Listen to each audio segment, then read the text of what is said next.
internet. Our GM's in jail right now. He broke into the MCDM headquarters to kiss the ground upon Matt Colville's feet, for which he walked. And,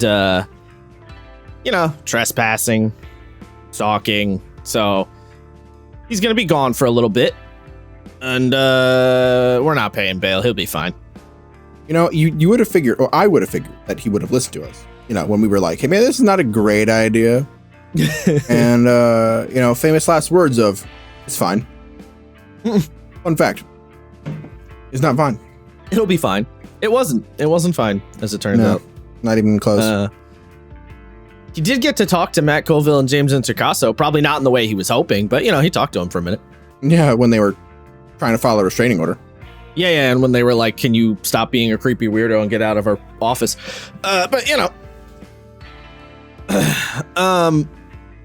We're back. We're still talking about Draw Steel. I did say didn't know how long it was going to take, so here the fuck we are. Listen, y'all, this book thick as hell. She got the thighs. She got that Emma Frost build, you know what I'm saying?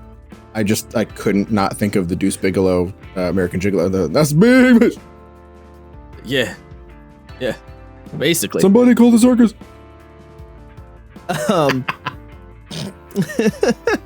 Stop. Cease.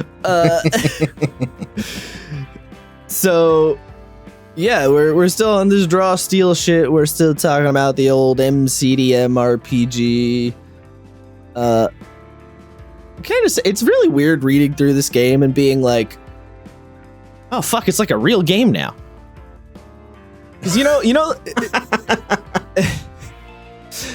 what I mean is, like, that thing where you have like a friend who's like, oh, I'm gonna do this thing, like I'm gonna do this big project, and they talk about it, but they never fucking get their ass moving and actually do it. So you're just like, sure you are, bud.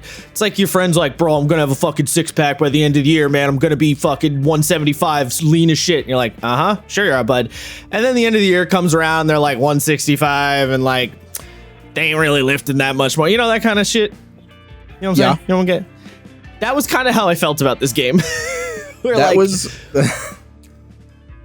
That was how I felt when Lupo told me he was going to become an indie wrestler. I was like, no, the fuck you're not. Yes. And then he did. He did too. Like, oh shit! All right. He actually did. That one he actually did. It's true. But like watching Matt Colville's videos. Before I was watching him. I mean, we both were. We're watching him before MCDM even existed, like the company, period. And like their trajectory has been kind of crazy in how fast they've moved. And small company, so you can be a lot more lithe. But like the going from one Kickstarter to company to many books to D&D magazine to our own goddamn game is like kind of wild. You know what I'm saying? It's true.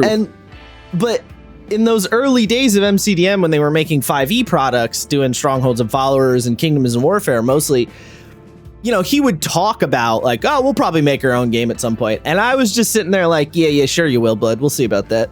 I just didn't believe it was going to happen. And then it started actually happening. And I was like, all right, but like, is it actually going to come out? And then it came out and I was like, oh shit, fuck. All right, never mind. Like, I don't know.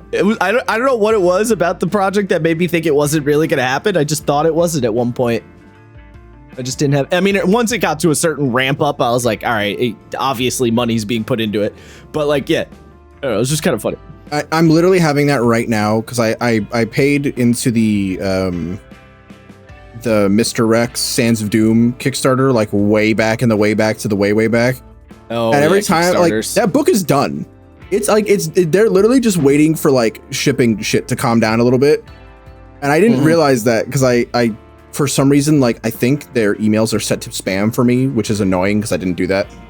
And I went to check the other day and it's like end of September books will be going out to the US. And I was like, oh, it is real. Oh shit. Cool. Yeah. Kickstarters are notorious for that problem. But yeah, it's a real game. It's out. It's playable. People have been playing it a lot. People liking it. So, you know. Before we really get back into the shebang, though, you know, hold on, I gotta swallow 1 second. Yeah. Not trying to chew, you know. Why are you chewing while we're recording, you fuck? Because you were talking and I had a little bite left, and I was like, let me just, and then you. I expect you to keep talking a little bit longer. Anyway, we're good. Before we get all into it, let's you know, do the usual. Hit follow or subscribe on your podcast platform of choice. You know, that's all well and good. But also, I have a little mini announcement. Don't get too excited, but I have a little mini announcement. So we busted 100 subscribers on YouTube. We busted a nut. We busted 100 subscribers on YouTube. All right. Now see, now you made it weird. Okay. Yeah, like that. Like I'm the only one who's notorious for making it weird. Okay. All right. We had already broken 100 between all platforms a while ago, but I was only mostly looking at the YouTube one, just because I don't know. And yeah, so we got over 100. I'm gonna stop saying busted because it's gonna fuck me up now. We got over 100 on YouTube in terms of subscribers. So, as a little mini celebration thing, I have put a link in the description on all the platforms. A link to our Ko-fi. If you don't know, coffee, however the fuck you're supposed to say it, I never know. I always say coffee. Whatever. I think it is supposed to be coffee because the joke was buy an artist a coffee was supposed to be the idea. So you're probably right. Coffee, if you don't know, it's kind of become like a little Patreon platform thing, but it also offers just tipping. Like you can just throw in donations, one-time donations. So I have made a donation link for us. If you have listened and you've been like, I'm feeling generous, let me throw out some donation. The money, however, will not be going to us. The money will be going to our editor, Brett. I haven't told him this, by the way, so he's going to learn this from editing this episode, so it'll be a fun little surprise. The money's all going to go to him because, as we've jokingly said many times, we don't pay him. We don't actually keep him in a cage. He does it of his own free will, and he could tell us to fuck off at any time. There's no stipulations involved here, but we don't pay him, and that part is true. So if you'd like to donate money to Brett for his blood, sweat, and tears, you may now do that. Link in the description. Yes, and again, me and Josh will not see a dime of this. This all goes to Brett because without Brett, this podcast doesn't fucking happen. until it gets to the point where it starts becoming ludicrous amounts, and then we'll readjust. But for the time being, yeah, let's make sure at least the fucking poor guy gets paid. Yeah, so, yeah, if you're feeling like you want to be generous and be nice to Brett. I know we still haven't had him on, so he's just like the nebulous being in the background. We probably should at some point, so he's less of a nebulous being, but I've thought about how we could bring him out. Although, you know, it's not like the audience has never heard him. He's been there in bits and pieces, little snippets. He does exist. He's real. Let's put it this way. If we start paying Brett, we can actually pay Brett to actually do some effect editing for us. So whenever we say Brett, say the thing, he'll actually do it. Well, we can have him do it on a more regular. I mean, he still does it sometimes when he feels like it. It's just when he feels like it. But now if we start paying you, we can be like, you're contractually obligated to fucking do the thing. Yeah, we can ask him to do it more. Anyway. So let's fucking draw a steal. Let's get back into it. So we were talking about classes last time, and that's what we were talking about, right? Yeah. We literally just mentioned this before we started. I know. My brain turned amnesia? off for a second. Yes. So we're gonna jump right back on classes because we talked about it, but like, there's a lot to say, and I don't, we didn't totally cover everything we wanted to. So like, I think we're just gonna kind of go class by class and just kind of talk about them really broad strokes, I think is the easiest way to do it. And just like things we like, things we don't, what makes each one of them a little like different from each other. And I do think the different from each other is actually really relevant here because I think a lot of people might either look at the game or hear the sales pitch for this game, and the classes might seem very samey because they all work off of this same kind of heroic resource spend for big power type system. And there's no spells in the game, so that you can't differentiate spellcaster versus martial. That's not really a thing. And like all of the classes have this kind of fantasy superhero vibe, so you can't necessarily differentiate like mundane guy versus magical guy. There's a lot of elements of the classes that might make them all appear very samey. They're not very samey, but when you're just looking at it at first glance, it might come off that way. Anything you want to throw in there? No, I mean, I think I agree with you in that there is an interesting amount of separation between the classes, and the heroic resources don't actually affect the way that you see the classes. It doesn't make each class feel samey. You just sort of treat it the way you treat, hit dice, for example. It's just an ammo counter. It's an ammo. I think the thing that's really cool about the thing that makes heroic resources interesting, like they are an ammo counter, but the thing that makes them interesting is everybody accrues them in little different ways. Everybody burns them in little different ways, and everybody wants to kind of manage them in slightly different methods. Like the Fury, for example, gets active benefits if they have more of their heroic resource banked. But obviously, if they have it banked, they can't use their abilities that cost their heroic resource. So there's like this tension between, do I want to hold on to it and do I want to spend it? And that's very intentional. And then like the talent, for example, can go negative on their heroic resource, and they're the only one that could do that. The Fury's the only one that gets a benefit from banking. Like they all have little different ways they want to go about utilizing them. You know what I mean? Mm-hmm. And so that adds to that flavor. So just kind of going down the list. So we were talking about the sensor last time a little bit. I'm going to sort of restart at the sensor. So one of the big things I didn't mention. So the sensor has order of operations. I mentioned that the sensor has subclasses, and they have 3. There's the Exorcist, Oracle, and Paragon. The differences between them is a little unclear to me with the sensor, I'll be honest. I think the idea is kind of that the Oracle is the casty guy, the Paragon's like the supporty guy, and the Exorcist is a little more like smack thing with hammer guy. I think is kind of the idea. I'm gonna be honest, I didn't pay super close attention to the sensor, other than the fucking, what's his name? Dazar. But, that's the conduit. Oh, my bad. I'm an idiot. Both C, but two different. Yeah. Sensor's the paladin, guys. Right. My bad. Yes. Exorcist is more of the big smacko. Oracle, you're more supporty, and then Paragon. I think Paragon is supposed to be supporty. Supporty, yeah, and then Oracle is about blasting them with the holy damage. Yeah. The other thing, though, is so you have your subclass, which is your sensor order. You also get a deity and domain, like the conduit. So the sensor picks a god, and that dictates some of the powers that they get via their god. So unlike D&D, where you have the cleric and the paladin, and the cleric very explicitly has a domain, and the paladin, they talk about having a god they worship, but don't actually mechanically give them anything in that regard. In this sense, in this game, the sensor does actively have a deity that you pick or a domain that you pick, and that does influence your character.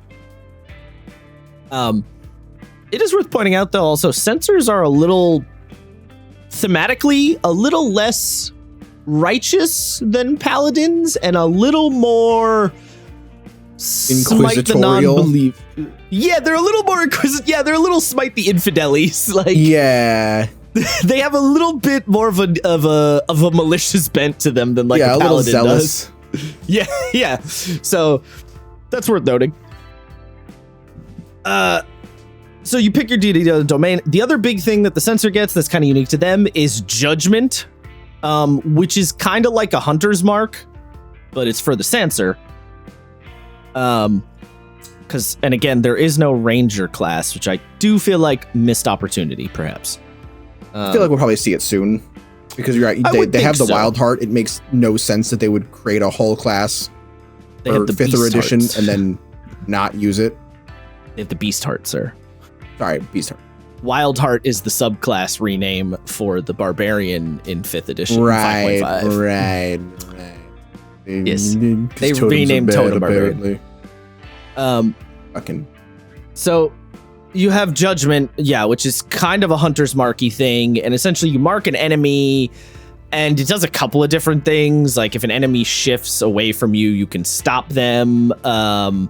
If they make a power roll, you can like give them a bane on it. It does it has like 4 different options about how you can affect them. But basically, you lock that bitch down and say, "You, sir, are my problem."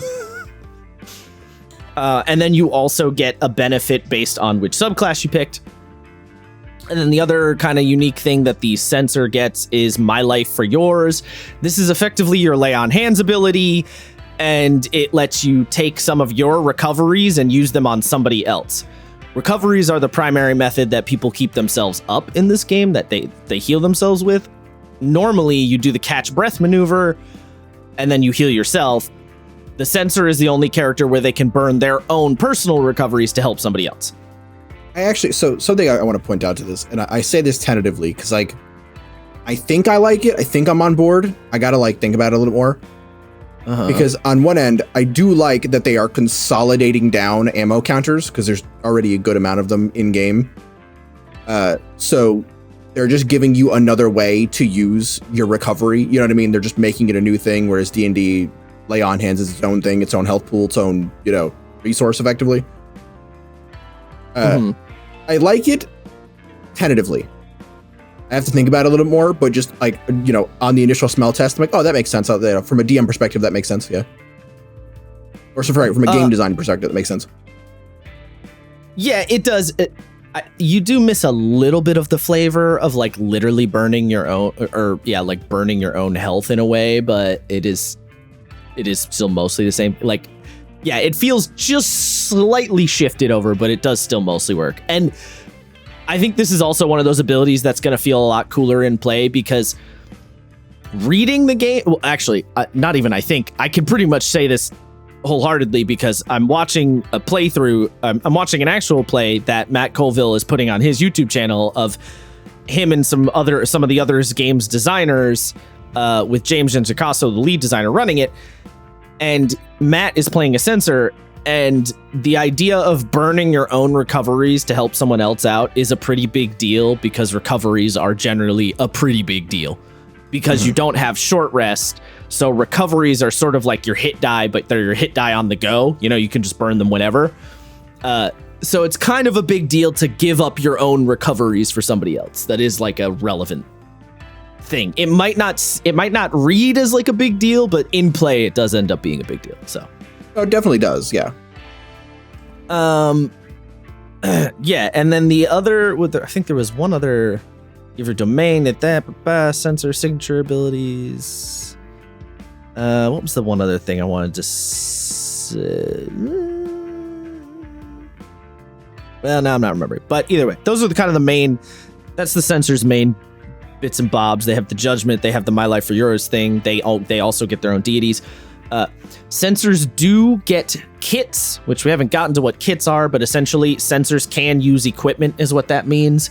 Not all classes get kits, so that is a relevant thing. I believe the only one who doesn't is the Fury? Nope. Conduit, Elementalist, Null, and Talent all do not get kits. Oh, weird. None of them get kits. The Fury does get kits. So, I don't know what you're referring to. I don't know. I feel like I read somewhere that the Fury didn't get a kit. Nope, the Fury definitely does. The Fury a Fury doesn't get armor in their kit, I think.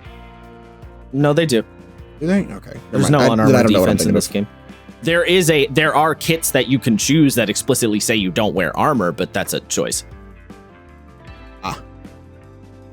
there's no unarmored defense, but you can take, like, there's the Panther kit, which is no armor but heavy weapon, and that is the recommended kit for the Fury because that's the Conan style kit. Next we have the Conduit. The Conduit does not get a kit, so that's a relevant one. The Conduit also obviously gets a deity and domains, but the Conduit gets 2. So the Conduit actually gets to take 2 different domains and smack them together, which is a cool, fun thing. And that just, thematically that comes from the fact that a lot of the gods in the setting cover lots of different kind of domains. They don't generally have just one. And also it just adds to the sort of customizability of the Conduit as a class. The cool thing about the Conduit and their heroic resource is they have piety.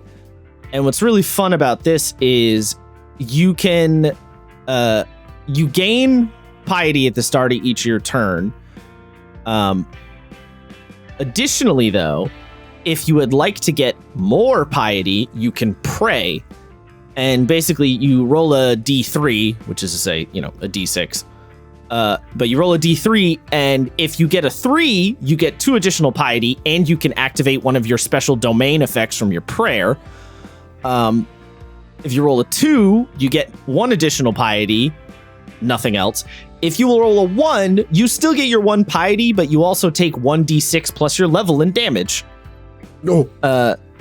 So you can actively piss the gods off, and they can give you a little smack. And you can do that every single turn. So depending on how risky you're feeling, you can, live life for the gamba, basically. Yeah. The cool thing with the prayer effect is depending on which domains you pick, if you get that 3, the prayer effect after you pray, like if we take let's say the death domain, if you get the prayer effect, you inflict a deadly curse on up to 2 enemies within 10 squares of you. Each target takes corruption damage equal to twice your intuition score. So essentially you get like a little mini spell effect that goes off right at the start of your turn for rolling that prayer.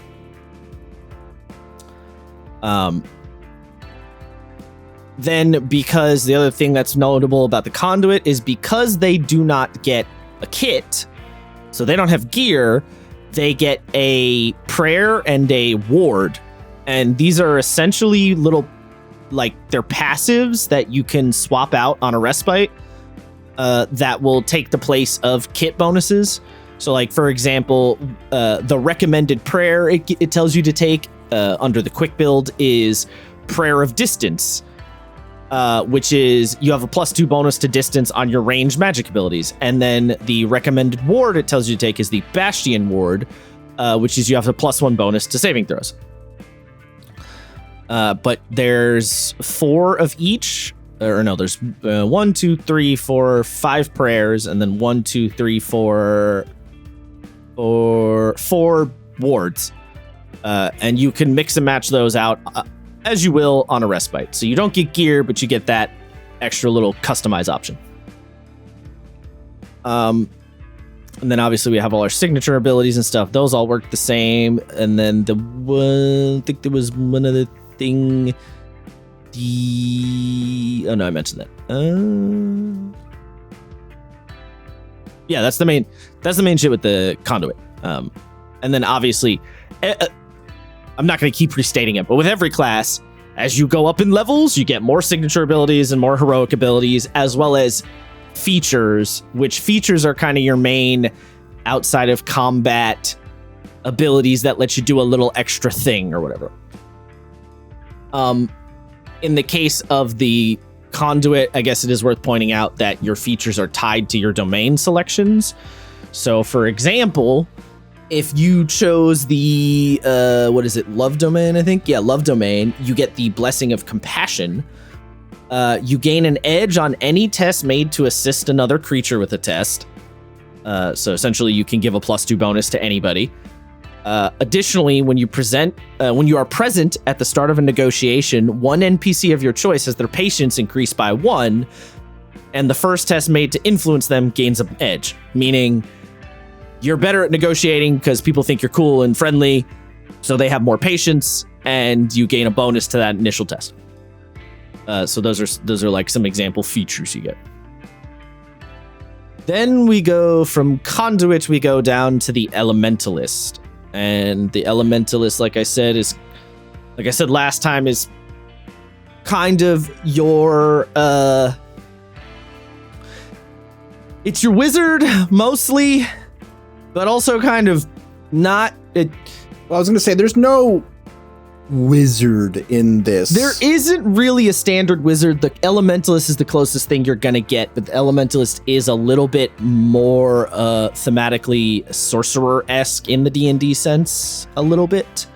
There isn't really the book nerd guy who reads real hard to get his spells. That's not quite there. I would like to see that, but yeah, that's kind of not there. Basically, the Elementalists, they pick an element for their subclass, and then that dictates some of their features that they get, but it doesn't dictate their signature abilities, and it doesn't dictate their heroic abilities. So you can be a fire elementalist, but you can still pick up heroic abilities from the other elements. So you could be like, I'm a fire wizard, but I'm also going to take this this green heroic ability. Yeah, I think the closest you could think about it is you're a spellcaster or a wizard from Warhammer Fantasy, where like you follow the winds, but you can sort of like eke your way into some of the other winds, but you can't go too far from your own, stuff like that. Yeah, I mean, you can. The funny thing is, so like you pick your subclass, which is your elemental specialization, and that will give you the features based on that. But you can pick every other heroic and signature ability cannot be the same as your subclass. So you could completely ignore all of the like obvious selection ones if you wanted. So you could have your fire features from your fire subclass and then take all void-based heroic abilities, you know? Mm-hmm. So you can mix and match pretty all over the place. Yeah, I mean, the comparison doesn't 100% work, but the idea being like you're a spellcaster of some sort of prereq, in this instance, you know, the elements. Yeah, and you got big avatar energy. A bit, yeah. Something I do want to point out that kind of bugs me, and I understand why they did this, I just don't like how they did it. So the Elementalists, under the elemental specializations, it lists out all of the elements. And you might say, oh, so air, earth, fire, water, right? No, there's 8. Yeah, there's 7. Lot. There's 7. Sorry, there's 7. So you have air, earth, fire, and water. There's those 4. You also have the green, the rot, and the void. And, you know, those are basically in-universe canon, like cosmology elements based around, you know, what Matt Colville's ideas for the setting and stuff. The thing that bugs me, they list all 7 of them. You can only pick 3 of them. You can pick 4 of them. Sorry, you can pick earth, fire, green, and void. So there's no water, and there's no air, and there's no rot subclass. And I don't mind that because, so Matt Colville put out a video talking about all of the classes on very broad strokes, like literally like 2 days ago. And he mentioned that the reason they put it there is so that you would have an idea for what the elements are like in Vasloria in the setting, which I'm fine with. Just don't put them in the list with the subclasses, because that makes it seem like I can pick them when I cannot. So instead, what I would have much preferred is if they list out the ones you could pick and then had another chunk of paragraph that says, there's also these 3 other ones that are not in the game yet, but if you're curious about what the other ones are, here's what they are. You know what I mean? How odd is it that they made it earth, fire, nature, essentially, and space? Space and time and void and teleporting. Yeah, it's a little odd to like. I don't 100% think I agree with the choices they made, Well, but I guess they were trying to shift away from just the normal, the obvious avatar. Picks. Yeah. Yes. But it does make it feel a little incomplete. I think it was also because they did green. I think green was an obvious selection because we want to have some kind of a druid type character because the green, if you want to be a druid, you play a green elementalist. So they wanted to have the druid type, and I think they went with void. And I think Matt actually literally said in the video they basically gave us void because they just thought it was fucking cool, and they just wanted to make the subclass and were excited about it, so they went with void. It makes sense. I get it. It's funny. Yeah. Fire was fire was an obvious. You can't not have the fire guy in there. That one was obvious. So I probably, if it was up to me, I probably would have liked fire green. I don't know, actually. It's a hard call to make, actually, now that I'm thinking about it. I mean, I agree with I do agree with void and green, because if they had made it like rot, I think of this one, rot is the one I give a shit about the least. I feel like rot has potential, though. See, for me, rot is not one I can, when you're like, oh, I can't immediately think of a character I'd want with this. I can't think of one for rot. Oh, I think of the undead shrooms druid type vibe. Yeah, but I don't 100% vibe with it. I vibe with it post Doro Hidoro because I like N, but yeah, exactly. I can't think of I don't want to play that character. You know what I mean? To me, that's not a character that's good for playing. That's a character that's good for interacting with as an NPC. Did you not like Spores Druid in 5e? No. Oh, well, all right. You're allowed to be wrong, I guess. Nah, I didn't give a fuck about it. All right. Fucking. I also didn't give a shit about the Bee Druid. There is no Bee Druid. The Swarm Druid? That's a Ranger. Oh, is that a Ranger? My bad. Yeah, I didn't give a shit about that one either. That one's weird, but I could see some really creepy, uncomfortable characters you could make with that one. Yeah, I mean, so you have two options. You have Devora or the Fury from Metal Gear Solid. Or Shinji in Naruto, or not Shinji. Shino. Shino, yeah. Or yeah, Shino yeah, Naruto. Yeah. Anyway. That fucking character. I love Shino. I always thought he was sick as fuck. There's a joke in the Naruto fan base that he's the strongest character because across both series, he never loses a single fight. He doesn't get in that many fights, but yes, no, I get the joke. But he's batting 1,000. Yeah, he's batting 1,000. That's fair. That's fair. I get it. Doing better than 10-10. There's a really funny joke for the Naruto Storm games that I have between my high school friends, where if you win as Shikamaru, he's like, all according to plan. And we were doing like a drinking tournament, and someone was playing as Madara and dropped a meteorite on him and then got shut out in a clutch fight. And he was like, all according to plan. And my friend started mauling. He got so mad. He's like, I dropped a nuclear bomb on you. That was your fucking plan. Shut up. And my other friends were like, nah, bro, you don't understand. It was all part of the plan. He's, what is it? Oh god, what's the guy's name? The Sage of the Six Paths? Nah, Shikamaru is Sage of the Seven Paths. He's that extra path nobody knows about. He's the extra path. Love it. Agoromo, that's his name. Anyway, so yes, I don't like that they listed all of the elements and then you can't pick all of the elements. That bugged me. It also confused me because I was scrolling through the Elementalists trying to find the other three options and was like, where are they? And they just were not there. And I was you had the same problem I had with the talent where I was like, wait, I want to play the animopathy one. Where the fuck is that? Yeah, so it's not fucking there. They did the exact same thing that with the Elementalists as they did with the talent, where they listed them all, but you can only pick 3 of them. Yes, they did the exact same thing. Again, I don't mind you throwing in the lore, just throw in the lore separately so it doesn't look like it's part of the list of things I can pick. Right? Like, I don't mind it's not the idea, it's the execution I'm annoyed about. Mm-hmm. Anyway, cool thing about the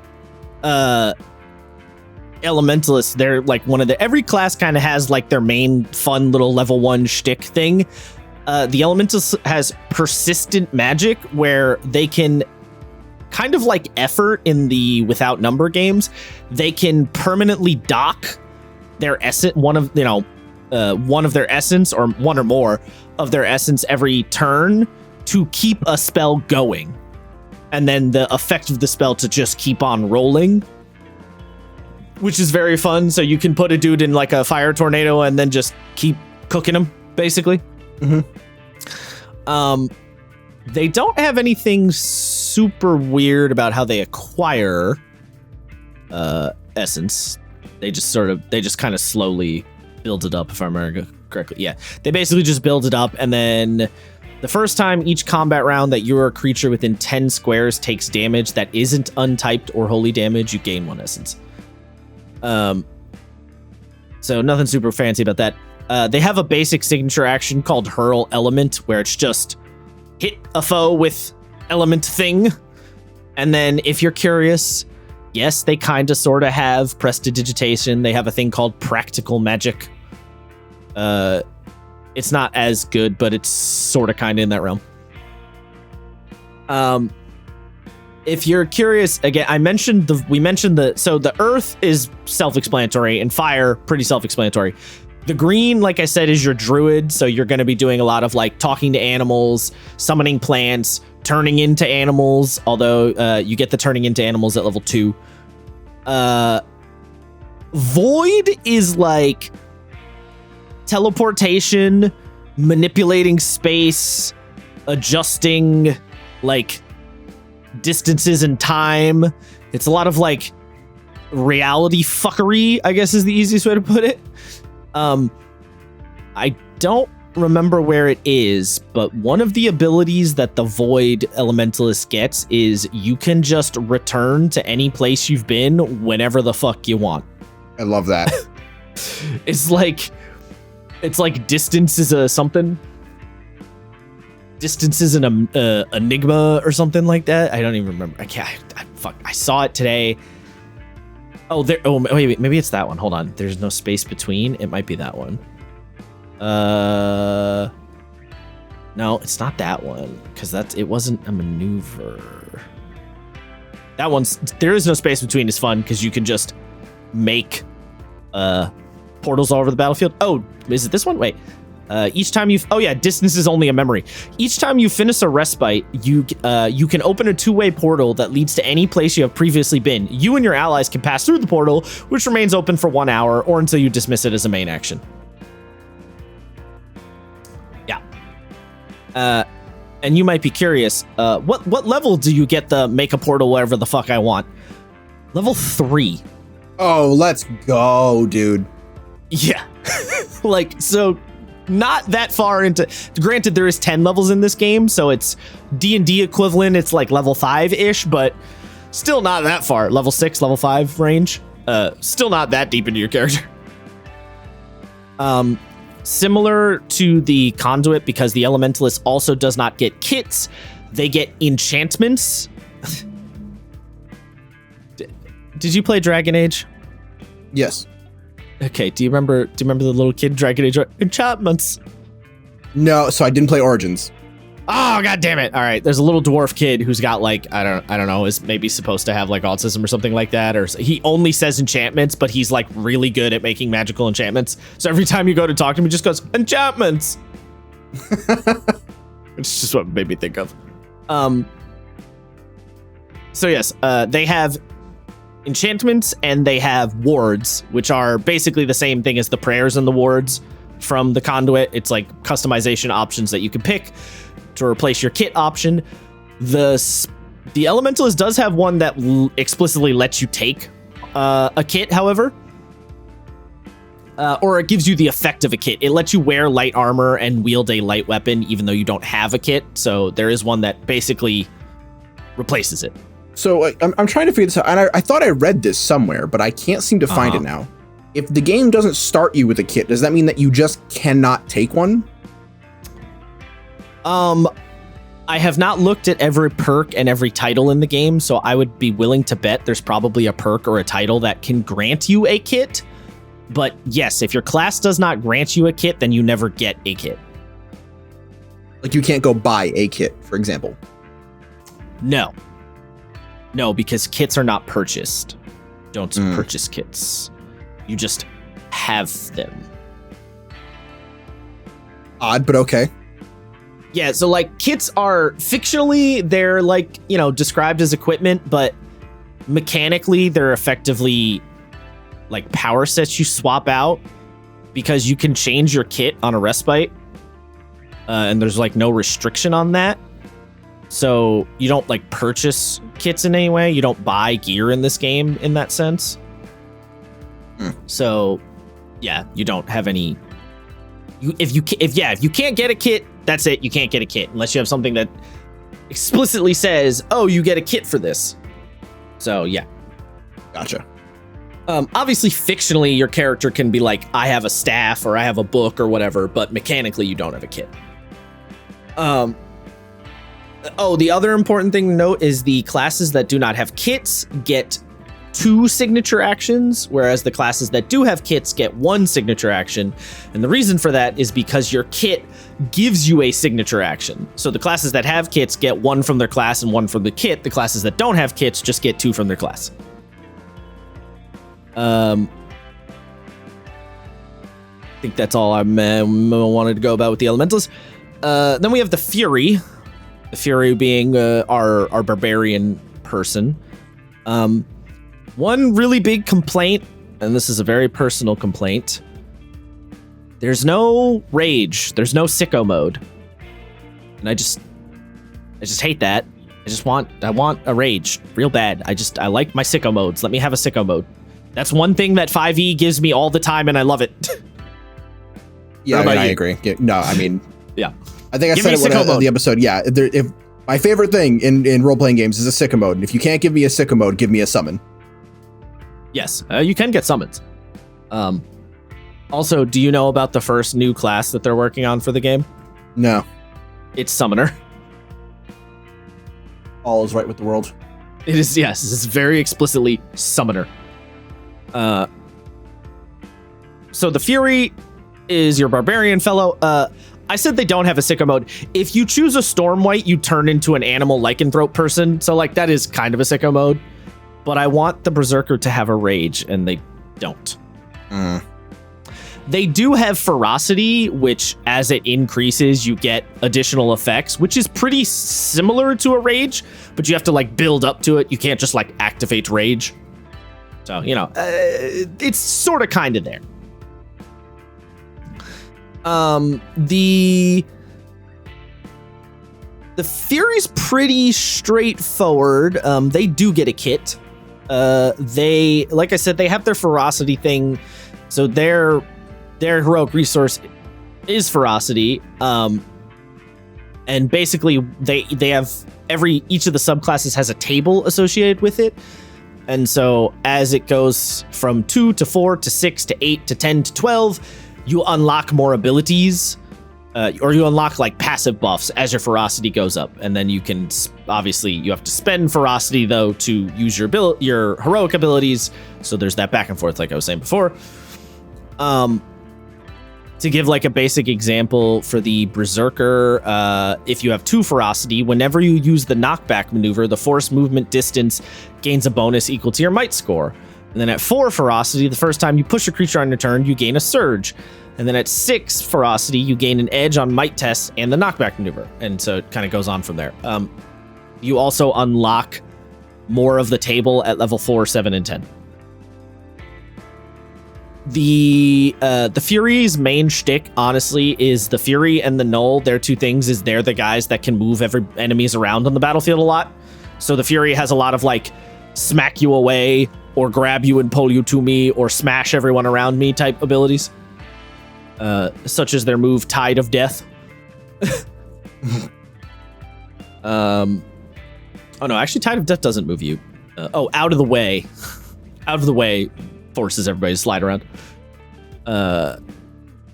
They also have a signature ability, Brutal Slam, which, reminder, signature abilities you can do every single turn.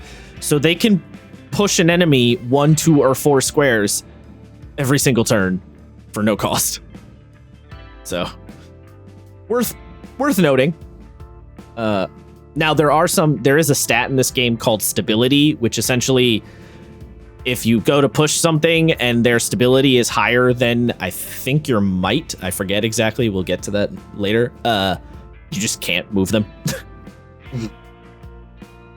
The one weird thing about the Fury, or the sort of weirder subclass, is the Stormwight, and that's you turn into a lycanthrope. You're either a bear, a wolf, a raven, or a rat. And Raven is an odd choice. I think were-ravens are sick. We have art of them? There is art of the lycanthrope one and the bear one. I don't think there's raven art, unfortunately. But I love the idea of were-ravens. Yeah, well, so I do too, because my boy Corvus Corax in Warhammer 40k currently can turn into a weird raven demon thing. So I love the idea. It's not what I would expect from a game. Like, so you get like were-bear, were-tiger, were-rat, I can see. Yeah, well, we got wolf, bear, rat, and raven. Yeah. So, but yeah, basically, if you choose the Stormwight Fury, you turn into animal mode, and you don't use a weapon. You just go sicko mode and fuck people up with your claws. Because werewolf. Actually, which is sick. Don't get me wrong.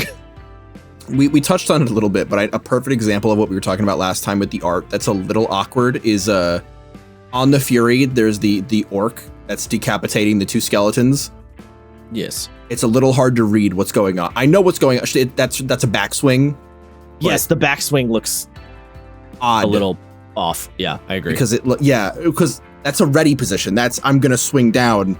Yes, the backswing, it'd be like a baseball player where one hand is off, the other one is super far curled behind. Yes, also the facing of the axe makes it look like she cut their heads off with the back of the axe, which doesn't. Yes, yeah. Yeah. No, I know. I saw that. I did. Yeah, so that's the Fury. Yeah, nothing crazy.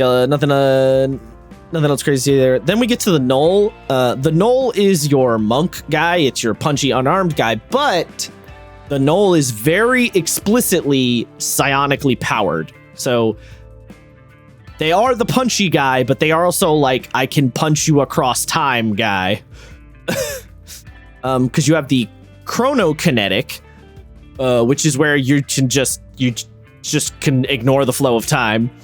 You have the cryokinetic, which is like make thing cold, and then the metakinetic, which I think is the illusion-y one. Or no, it's the ignore illusions. It's the I'm anti-illusion one.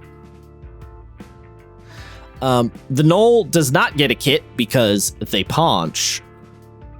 They don't need weapons. They punch. The interesting little ability, one of the interesting main ability that the Gnoll gets is the Gnoll Field, which is where they effectively open up a field around them and reduce the potency of people's effect by 1.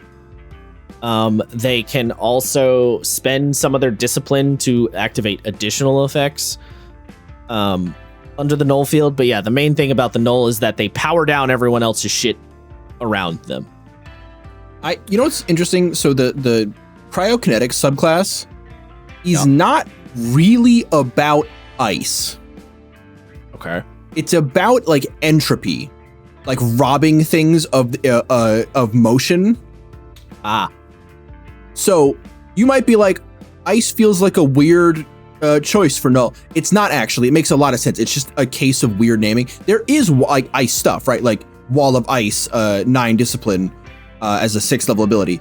But a lot of its earlier stuff is just like entropy and robbing stuff of momentum. So it's like kind of both, but you're making it cold as in like the molecules are not moving as fast cold. Yes, you're forcing the molecules to stop. Yeah, that's exactly what's going on. Which is, that's actually kind of cooler than I initially thought. Exactly. That's what I'm saying. Fucking cryokinetic is cool as shit. Yeah, level 2 entropic field. You drastically increase local entropy. That's cool as fuck. Yeah. What I'm saying is don't sleep on cryokinetic for Null because it's pretty cool. Yeah.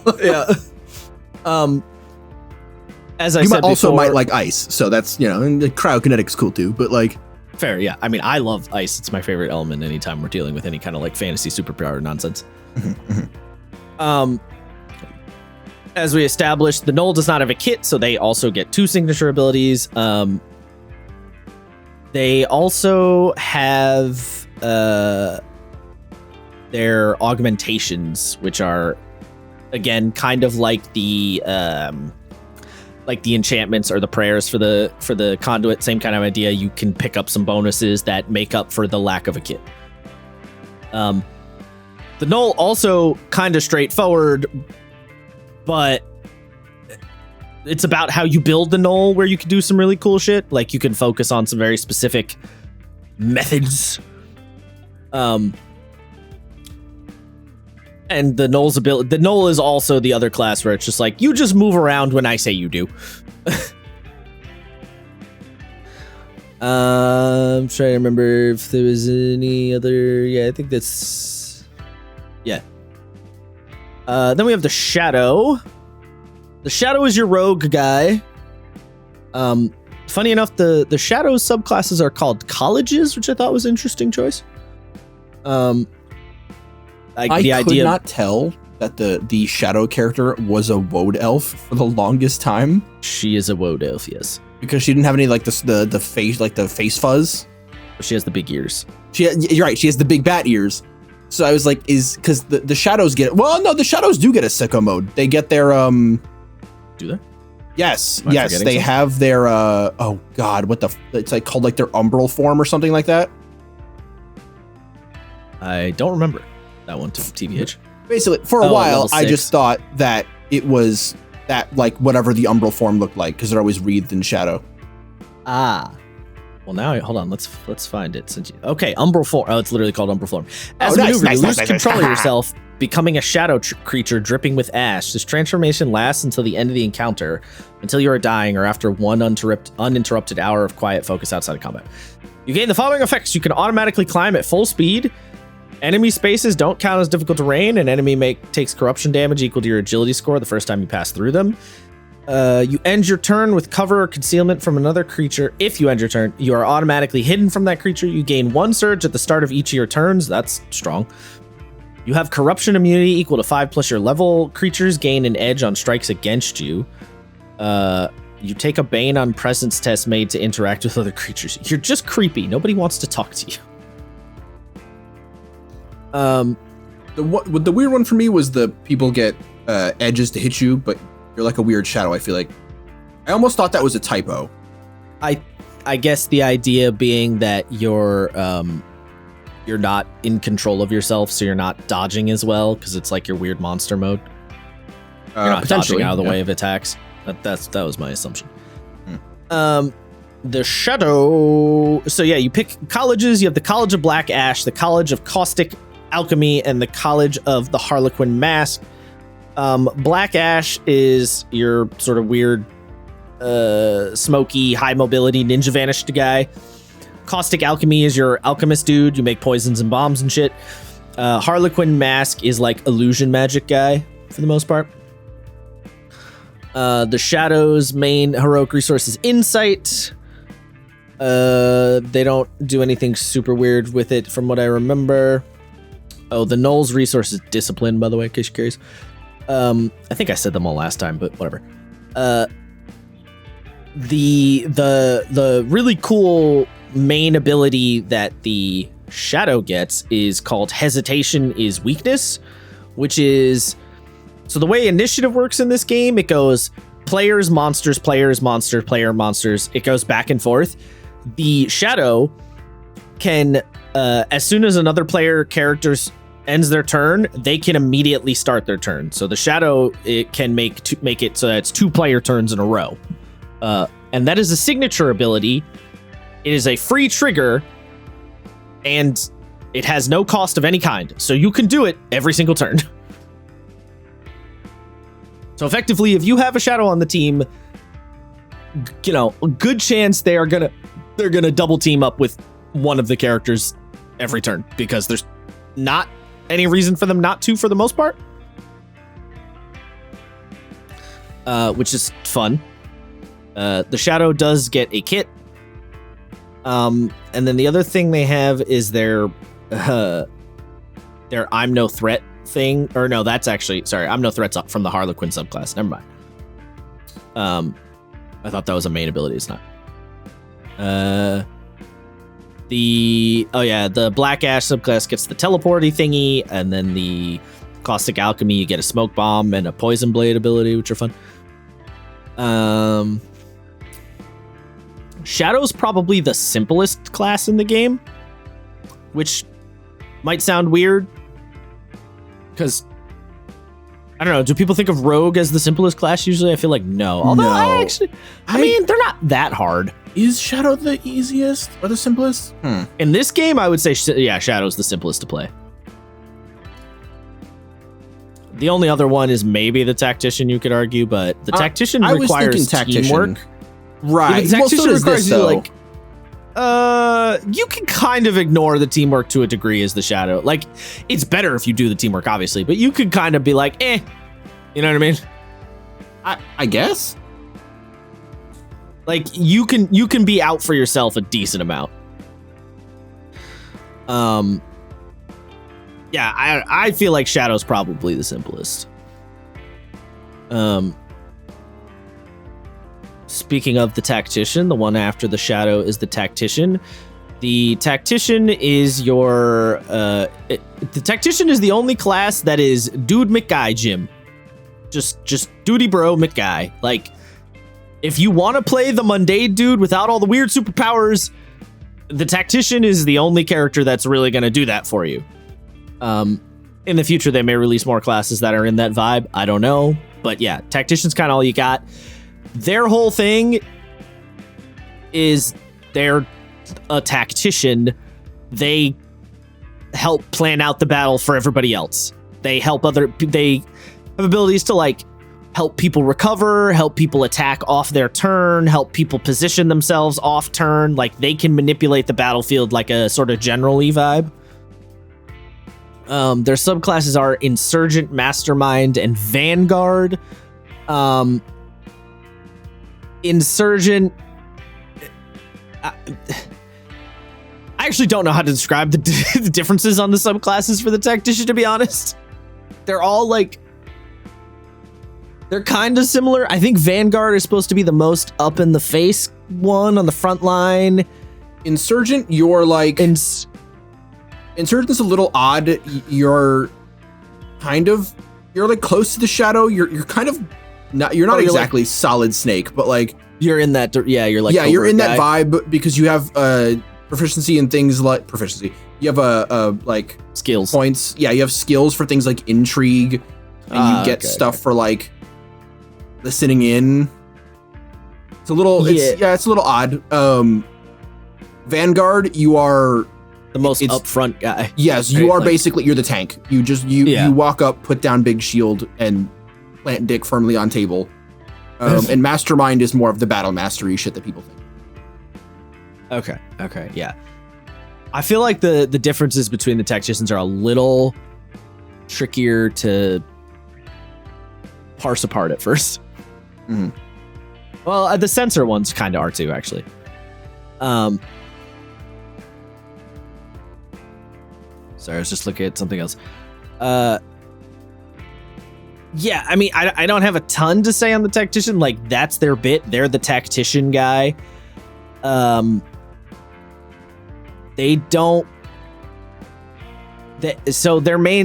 have a marking ability, which doesn't work exactly the same as the Censor's Judgment, but a similar thing. Their big thing, too, that they have is Strike Now, which is they can target an ally, and an ally can use their signature ability off their turn, which is pretty good. So essentially, the Tactician can be like, "Oh, I can't do anything effective right now, but my teammate who's closer to the enemy can, so I'm going to tell them to attack instead." So you burn your turn for the sake of them doing the thing, which some people might not like. I guess the other thing that's important to know is their field arsenal ability. They take two kits and smash them together and get they get the best benefits of both. So they don't stack. Like, if one kit gave you speed bonus +1 and the other gave you speed bonus +2, you don't have a +3, you would have a +2. You take whatever the better of the two numbers are. So the idea is you take two kits that don't have a lot of overlapping effects and smash them together, and you can get, quite useful benefits from both. And the idea is that you're kitted the fuck out. You have lots of weapons and your armor is high quality and you know how to use all these different tools because you're the tactician. You're the weapon mastery guy. Apparently, Matt Colville was saying in the video, too, that at one point in time, the tactician was going to be the weapon master character. Back when the game had, like, a detailed equipment list. But eventually they got to the point where they decided that they didn't want to have the long D&D style equipment list for this game, so the weapon master guy didn't fit as well. God, that must have been a nightmare to redo. Yeah, I would think so, yes. Oh, I am the guy where it's like, no, don't get rid of the mechanic, just fix it. I think in that instance, I just throw my hands up, be like, fuck it, throw it out. Yeah, it would be. I mean, who knows? Maybe they'll come up with something in the future that makes a lot of sense. But yeah, right now, that would be difficult for sure. The other important thing that's worth noting from the field arsenal ability is you get both of the signature abilities from the two kits, which is relevant. So you get extra signature abilities, or not extra, but you get your two come from two different kits, which is a different method than everybody else. You still have two like everyone else, but yeah, you can mix and match them a little more. And the talents, rogue resources, their focus, which I think they no, sorry, that's the wrong bit. Yeah, the first time each combat round that you or an ally damage a creature marked by you, you gain 1 focus. The first time in a combat, then an ally within 10 squares of you uses a heroic ability, you gain 1 focus. The tactician is very supporty guy. They're very like what's the word I'm looking for? The fantasy of them is supposed to be the battlefield commander, right? So they're very much about helping everyone out. So if you want to play direct fighty punchy man, tactician's sort of that, but sort of not that, to be honest. Yeah, you are. If you want to just be a straight up bruiser, your better bet is going with either Fury or the Censor. Yeah. Or the Knoll if you want to do the unarmed thing, obviously. Yeah. So you know what's funny? The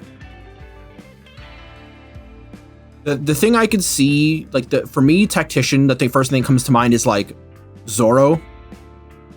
Like you have a sword, you're good with your sword, but you're like doing the Jackie Chan think on your feet, trip people, push them over, do some weird acrobatic, like high bar shit that every old character did back in the day.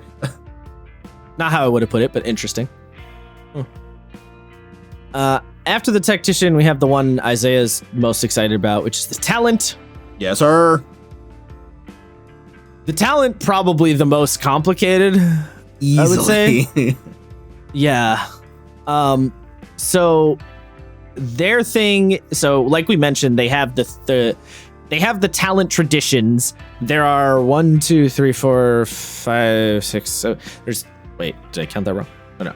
There's 8 of them listed. You can only pick 3 of them. Yeah. So the 3 you can take are chronopathy, telekinesis, and telepathy. Which, yeah, makes sense.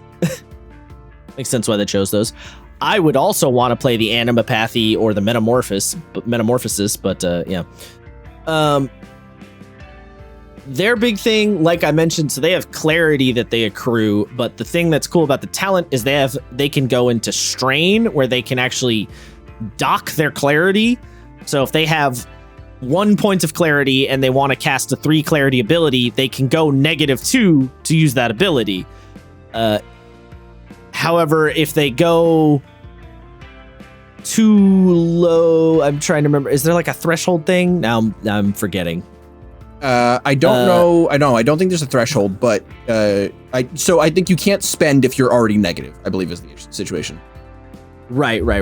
So whenever if you go into the negatives, you can't spend any more, and every ability you have, if it takes you into the negative, it has like a specific rebound. Right. Okay, yes. So You can spend clarity you don't have, pushing that heroic resource into negative numbers to a maximum negative value of 1 plus your reason score. Okay, so that's your max negative. At the end of each of your turns, you take 1 damage for each negative point of clarity. Whenever you have a clarity below 0, you are strained. Some psionic abilities have additional effects if you're already strained or become strained when you use them. Strained effects can still impact you even after you're no longer strained. You lose any remaining clarity and negative clarity at the end of the encounter. Okay, so there is a max based on your reason score. All right, that's what that was the bit I missed. In terms of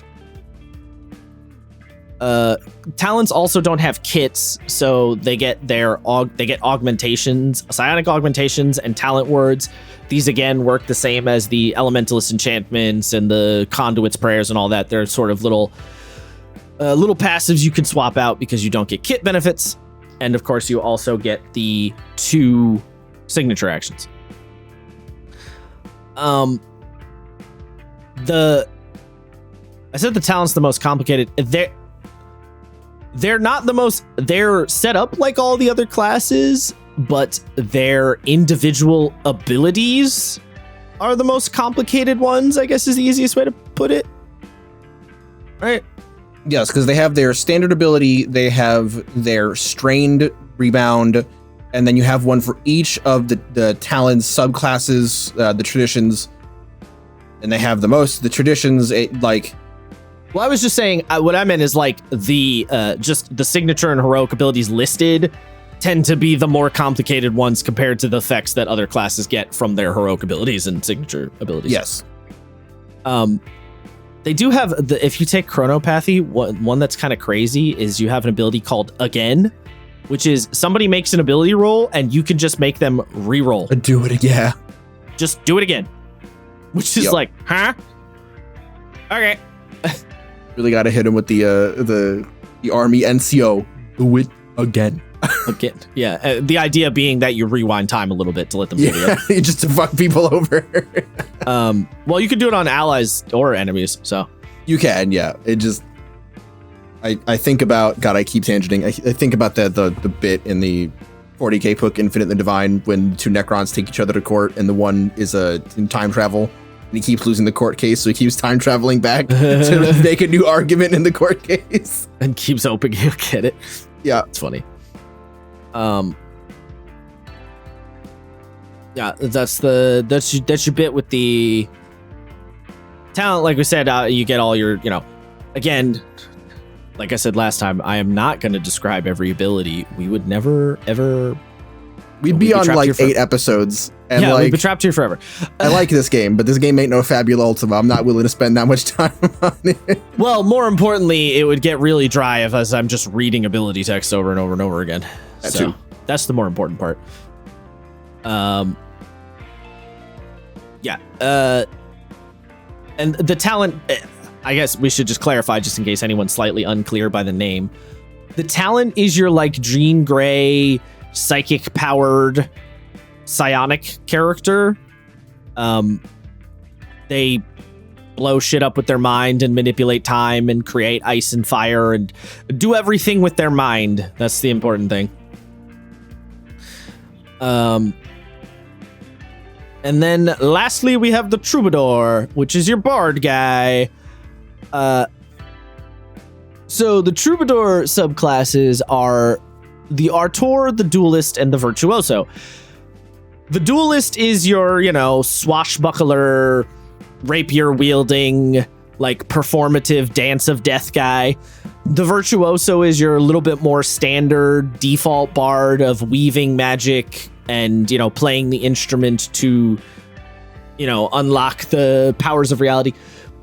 The Artor, however, is really fucking weird. So the idea behind the Artor is that the Artor Troubadour is telling the story of the game somewhere in the future, and all of their abilities are about rewriting the story to make it a better story. So it's the idea that, like, the beginning of the movie, the guy sits down at the desk and starts, at the table and is like, let me tell you guys about this adventure I went on. and then the adventure you're playing is the story the Artur is telling. And so all of your abilities are like, you actively fuck with the continuity of the scene through the Artur's abilities. It's very strange. It's got a lot of fun in it. I looked about this one a little bit. It's fun, but it's also weird. Like, it's definitely the kind of one where some people are going to look at and like, I don't like the way that feels. Which, fair. It's a little noodly, yeah. I don't mean because I mean like the conceit, the idea of it being you're rewriting reality because you're telling a story. Like, I feel like people are not going to like that vibe. You know what I mean? Oh no, I disagree. I think people will love that vibe. I mean, I think it's fun, but it might be frustrating for DMs. I could see that. Well, no, it won't matter for DMs because mechanically you're still doing the same thing. It's just the flavor around it that's weird. You know, like mechanically you're still doing relatively the same kind of idea as anybody else. Yeah, I suppose. The flavor text for the ability called blocking says, no, you lose the audience that way. Try it like this. At the end of each of your turns, while this performance is active, you can choose a number of targets equal to your presence score and teleport those targets to unoccupied spaces in the area. A target can't be teleported this way that if it would harm them, such as off a cliff, leave them dying, or results in them suffering a condition or negative effect. So the idea is the troubadour Artur is like, no, I think they were over here when this happened, and then they just are over there. The troubadour, their heroic resource is drama. Something that the troubadour could do that's kind of crazy. So when the troubadour goes down, you continue to gain drama during combat as long as your body is intact. If you have 30 drama during the encounter which you died, you come back to life with 1 stamina and 0 drama, no action. If you're still dead after the encounter in which you died, you can't gain drama during future encounters. So if you can rack up enough drama in the fight that you went down, you can just rewrite the continuity and be like, no, I didn't actually die. Which just makes me think of the first Prince of Persia game, where every time you would die, the prince would narrate like, no, I don't actually think that happened. Yeah. You remember that? Mm-hmm. So that's kind of a wacky woohoo ability, and they're the only ones that could do that in the game for sure, which is nuts. And then they also have their other big thing is they can do routines, which is effectively they go into a performance, and depending on which performance they're doing gives you these different kind of buffs. So like I mentioned the blocking one before, that is a routine that the Artur gets.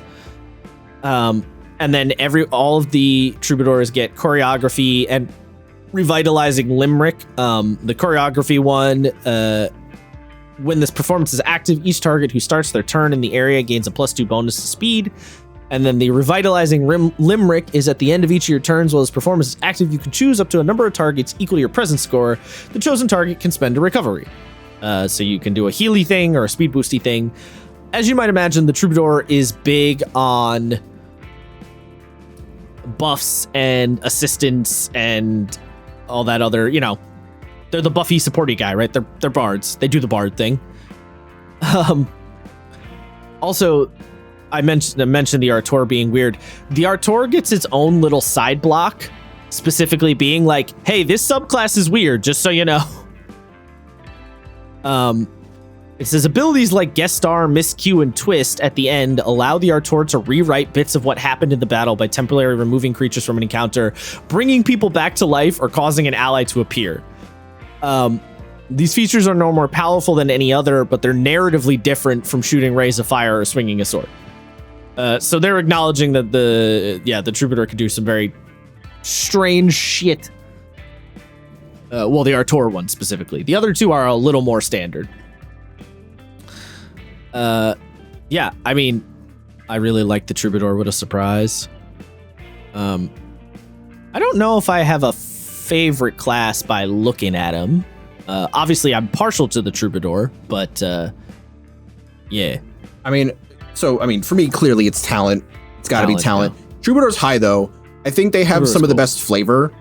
Like some of their skills are called like power chord and like ballad and shit like that. Star solo. Yeah, star solo. So it's nailing the vibes, I think, better than a good amount of them, and most of them nail the vibe pretty well. But like Ballad of the Beast is like, oh hell yeah. Yeah, I think I gotta go with talent. I just having played a Mystic, I just deeply desire to play a talent. Understandable. On page 210, I love the devil guy ripping a sick power chord on his lute in hell, it looks like. Yes. Okay, so this is one of the best instances of art because you can clearly tell what's going on, and it's awesome. Yeah, it goes pretty hard. Like that he's got like his eyes have no pupils in them. He's just really going for it, ripping it. Yeah, and his lute's got like weird little pipes, like almost like a built-in amp, dude. It's It fucks so electricity hard. shooting off of his. It's a great piece of art. Demons warring around him. Yeah. So that's the classes. Goddamn, the yapping. Anyway, that's our classes. Anything you want to add about the class? Oh, I actually, one little thing I do want to mention because I forgot to mention it before. In case you're curious, yes, all of the classes do get capstone abilities at max level. They are not related to your subclass. You get a class-based capstone ability. But yes, everybody gets capstones, and yes, they're all pretty good. The Troubadour has one called Greatest of All Time. When you attain a success on the test, each NPC within your line of effect has their impression score decreased by 4 during a negotiation to minimum 1, and each ally within 3 squares of you gains an edge on their next test. These effects last until you start your next respite. You're just so awesome that everyone is like in awe of you. You're like, damn, he's fucking sick. The easiest way to put it. I also forgot to mention, at level 10, you get a new heroic resource called an epic resource. So the Troubadour, for example, gets applause. Each time you finish a respite, you gain applause equal to the XP you gained. You can spend applause on your abilities as if it were drama. Additionally, whenever you or a creature within 3 squares would obtain a failure or a tier 1 outcome on a test, you can spend one applause to improve the outcome by 1 tier. Applause remains until you spend it. So everyone gets like an upgraded version of their heroic talent at level 10. So heroic, resource. What I will say about the classes is when you look at the capstone abilities, they, on the face of them, are not super interesting. Like, they're super powerful, but they're not that interesting. And I feel like you have to forgive this game for that, because the other class abilities are so evocative and interesting and fun that you don't feel like you're losing anything by not having some crazy fuck off nuts capstone. You know what I mean? Well, I think it's also worth pointing out that the capstone abilities in a vacuum by themselves might not come off as crazy, but the way that they combo with all of the other shit you've gotten up to that point makes them crazy. You know what I mean? Right. That's what I mean too. Like they are strong for sure. Yeah, but they end up being strong. Like how, because we always talk about how in 5e it's like, I don't really care if an ability is strong. It doesn't feel good. Right. Yeah. The rest of the class abilities feel super good. So, you don't really recognize that the capstone doesn't feel good because you're having so much fun with the other facets of the game that it's like, oh, okay. And it does, let you do though. It's like each one is basically designed to let you do those things more. Yeah. So it's just reinforcing itself. Yeah. And the thing about 5e capstones is a lot of them are lame and they don't really interact that much with the rest of the class. Like they don't do anything that crazy with your other abilities, whereas these like very explicitly combo with everything. So it's like a good like a feedback loop kind of thing. And basically you already have such crazy fucking ridiculous powers by level 10. It's like you don't really need any more. I mean the level 11 or the 11 cost heroic abilities that you get fucking wild. So So after the kid, so now we're gonna backtrack because they did this weird thing where they described some rules before the classes. So now we're gonna get into more rules proper type shit. So, a lot of this I can kind of gloss over. We don't need to get too specific into it, but like before you get into the classes, it briefly mentions their heroic resources, which we talked about, and heroic abilities and all that. Some keywords that are worth noting. You have area and charge. Area meaning it's like an AoE. So if something says area 3, that means it's 3 squares by 3 squares in terms of size. You have the charge keyword, which is like a type of action you can take where you literally charge and then hit somebody. There is a keyword for magic and psionic in this game, which basically means it just tells you the like quote unquote origin of the ability, which does not have any rules in and of itself, but might need to be referenced from other abilities. You have obviously melee and range, that's fine. Strike. Abilities with the strike keyword deal damage to or impose a harmful effect on specific creatures and objects. So you'll see the word strike used a lot. That just means you're smacking somebody in some capacity. It can end up meaning a lot of different things, but yeah. And then weapon is a keyword because some abilities use weapons and some abilities don't use weapons. And that may or may not. Again, none of these have rules in and of themselves, but you might need to reference them. And then you have the activity typing of the thing, which is like main action, maneuver, or move action, or triggered action. We'll get to what those mean later, but yeah. And then the trigger of a thing, or if something has the keyword trigger, it means that it requires a triggered action or a free triggered action to use it, and what the trigger is will be in the ability. You can't use it whenever. So for example, the talents again ability is a trigger ability, and the trigger is whenever somebody rolls a test, then you can use again.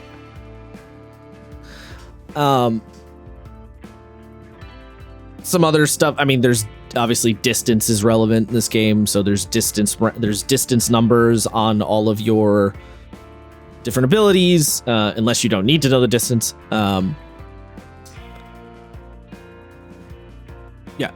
then you have area of effect abilities. So for area of effect, you have auras, burst, cube, line, and wall. Aura is that was brain. Aura is something that emanates out from your character and can move around with you. It's an aura. Burst is something that explodes out from your character. So if it says like burst 1, then it means every one square around your character. Reminder that this game explicitly uses squares for everything. Cube is what you're kind of used to for a lot of area of effects in D&D, where you pick the box of doom somewhere on the map, and then the cube is however many squares on a side. Line is a line, and wall is like a line, except you can, make it go horizontal or at an angle or whatever. One thing that's important about noting with lines in this game is you can make them like curve. So you can make this game has diagrams for the way the different AoE abilities work. So if you're reading it yourself, you can look at the diagram. This is going to be a little tricky for me to explain without the diagram, but essentially the line can be straight or it can be in an angle, but you can also go like over one, down two, over another one, down another one. You can kind of like wiggle it. Yes, so the line does not have to be a straight line. It doesn't have to be totally straight, but it can't curve back in on itself. Bend back on itself. So it has to be going a little bit to the left or a little bit to the right is the easiest way to put it. Basically, you can have a line that's going northward, right? If you think about this on a compass, and you can make it kind of shoot out towards the 1 o'clock or the 11 o'clock, but you can't make it curve to 3 o'clock or 9 o'clock. Well, yeah, so like you could say you could have it shoot in like a northeastern direction if you think about it as a compass. But once it starts going east, it can't go back towards north. It has to essentially keep moving eastward. Right. Again, it's hard to explain. If you look at the diagram, it makes more sense. But yeah, so the important thing that's worth noting is that the lines can be manipulated so they don't have to be straight. So it gives you some extra tactical advantage on how to use them. Walls also don't need to be straight. You can sort of manipulate them into like an L shape or like a Tetris zigzaggy shape, as long as the sides are touching. Some other keyword stuff. You have obviously abilities are going to have a target name or a target type. So creature or object are two that could come up. Those are very self-explanatory. I don't think I need to explain what creatures or objects means. Some abilities will specify enemy and ally.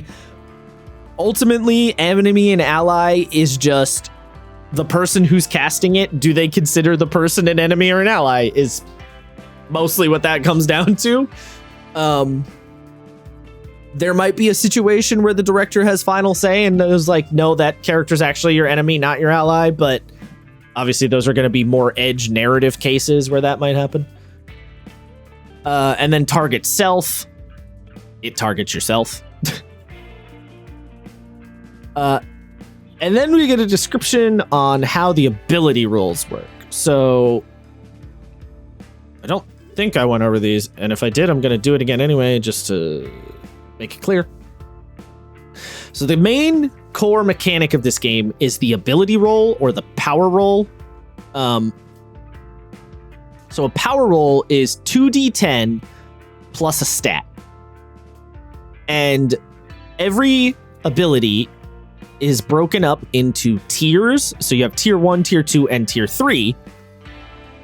And I know we said this first time around, you cannot miss in this game. So getting tier 1 doesn't mean the ability misses. It just means it does the least effective damage and the least effective effect.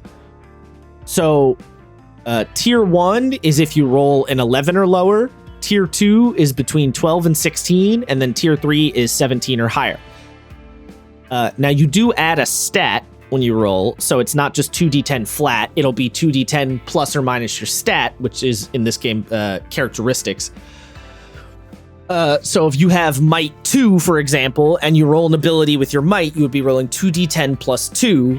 And as we said last time, because of the way the math works out and dice curves and all this shit, plus 2 is a much bigger deal than it initially sounds like. So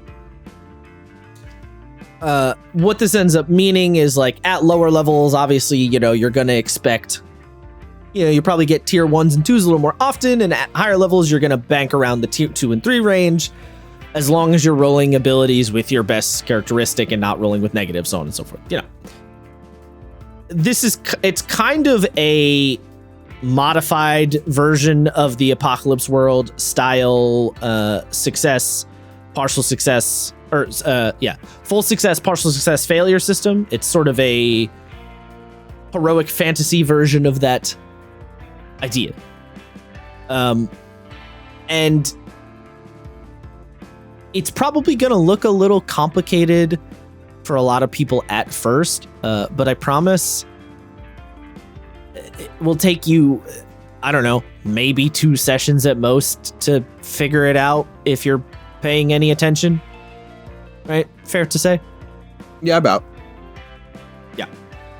Because if you've got like relative enough familiarity with playing games, especially with running games, it's going to be easier for you. But if this is your first game, then yeah, you're gonna struggle a little bit. Second game. There you go.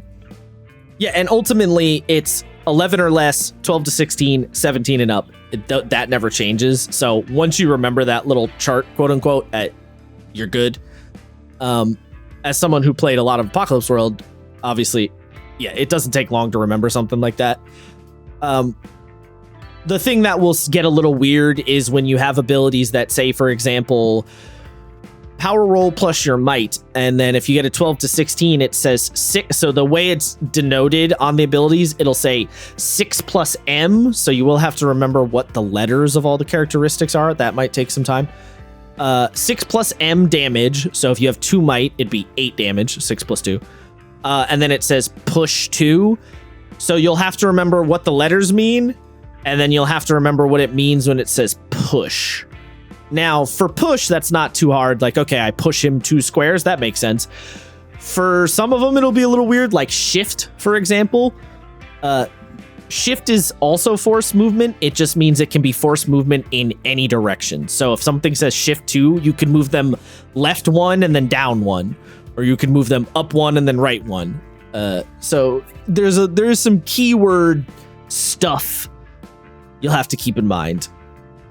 And then there's the potency thing, which I talked about last time, but effectively you take a stat and then you have, it'll be the stat less than, and then it'll say weak, strong, or average. So if your potency on your ability is weak, it's the stat -2. If the potency is average, it's the stat -1. If this potency is strong, it's just equal to the stat. And what those are for certain abilities. It will say if the creature has, if their intuition is less than your strong potency, then it would be, whatever your potency stat would be. So if you're a sensor, it'd be presence. So if their intuition is less than your presence, they are affected. And if your presence is 2, that means if it's less than 2, they get affected by the additional effect of the ability. Again, that one's going to be a little weird the first couple of times, but once you use it a few times, it will make sense. It's got a lot of like notation to it. But as somebody who was literally just listening to people play it, I was like, oh, okay, I see how this works. Basically, they didn't want to have saving throws in the game, so this is your saving throw equivalent thingy.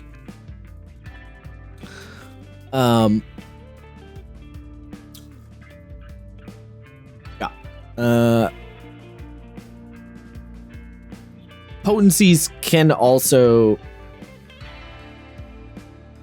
be... sorry, I'm like reading and thinking. Potencies can be manipulated and adjusted and stuff. For example, like the sensor's null field. So that's another thing you'll have to kind of keep in the back of your head depending on the situation. And then the game talks a little bit about critical hits. So critical hits in this game are kind of crazy. If you roll a 19 or a 20, then you get a critical hit. And a critical hit gives you an entire additional action. So, you can action surge, basically. Not quite as strong as action surge, but close. Which can be, pretty sick depending on the situation. Yeah, I mean, it's strong. Yeah. A little nutty. I will point out, because some people might be curious, why a 19 and 20? Because it's 2d10, if it was only a 20, a crit would be a 1% chance. Yes. Even with the 19, a crit is only a 3% chance in this game, which is 2 less. D&D, a crit is a 5% chance. So it is 2 less percentage. So, but considering that the reward is quite a bit bigger, kind of makes sense. If the reward was just a little extra damage, that would be annoying that it was also a lower percentage. And then lastly, then after that, it talks about surges, which we've mentioned before, but effectively, surges are a little bonus that you can get temporarily that you can spend to either bump your damage or bump the potency of something. They're like a little temporary buff thing that you get in a battle. It also mentions rolling against multiple creatures. If you're rolling against multiple things, you just roll once. You don't roll for every creature. Then it mentions there's some noodly bits about like actions within actions and stuff. It's too noodly to bother right now, to be honest. One thing that is worth pointing out, though, stacking unique effects. You can stack different effects, but you cannot stack same effects, similar to how D&D rules that. If it's two different effects that do a similar thing, you take the highest version of the thing. So if the null field reduces your potency by 1, and then another null comes up and reduces your potency by 2, your potency goes down by 2, not 3. Some abilities have the save ends thing, which is where you roll a flat, what is it, D10 or a D6? No, D10? I think it's a D10. D10, yeah. You roll a flat D10 to see if an effect ends on you. There's also end of turn, end of next turn effects, which gets abbreviated to EOT. That was definitely an acronym I forgot when I was looking at some rules. I just forgot what EOT meant. I had to go back. No, I did too. Oh, sorry, I was yawning. The one that confused me for a while was line of effect, and like I had to go. I don't know why, because it's just LOS, right? It's just line of sight. Yeah. But every time they said line of effect, my brain was like, "No, wait, is that a? No, it's not. Right? No. Yes. No. No. Yes. No. Yeah. Effectively, yeah. They say line of effect because sight, quote unquote, can be like dubious sometimes, but you can still have line of effect depending on the situation, even if you can't, quote unquote, see the target. You know what I mean? Yes, but yes, the game basically treats it like if you can draw a line to the character, yeah, and you're good. So, for example, if like there's an area obscured by fog, as long as you can still draw that line to them, you can still affect them. Yes, yeah. Then it talks a little bit about straight lines and movement, how the movement works in the game. Not worth it. There's also a little chunk specifying the difference between ground and ceiling, which I thought was odd, but I was like, okay, sure. And then we get into some conditions. So the game does have a decent number of conditions. You have bleeding, dazed, frightened, grabbed, prone, restrained, slowed, taunted, and weakened. Bleeding, effectively, you take damage every time you do an action. Dazed is you can only do one thing on your turn: main, maneuver, or move action. You can't do all three. It's kind of like the slow spell in D&D. Frightened, you take banes if your fear is near you. Also, you can't move closer. Grabbed. Grabbed is mostly the same as D&D grabbed. I don't remember. I don't think there was anything weird or different about it from what I remember.